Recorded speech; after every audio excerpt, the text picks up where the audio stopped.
Karoon kami na annual check-up sa school na kita doon sa result na medyo mataas nga raw ang sugar ko. So doon nag-start na ang diabetes.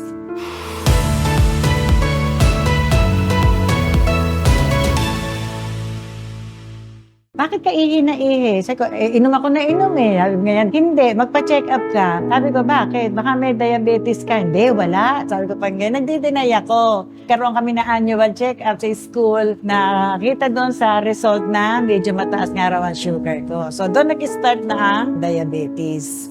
Napakahirap talaga magkaroon ng mga karamdaman. Hanggat maaari, mag-ingat kayo lagi, hanggat bata.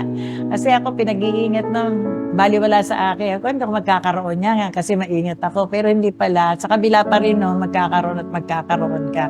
Pag hindi ka maingat sa pagkain.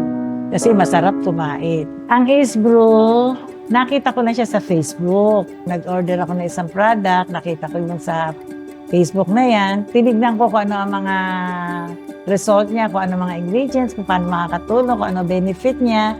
So yun, nung nakita ko naman maganda yung benefit at alam ko makakatulong sa akin, nag-order ako.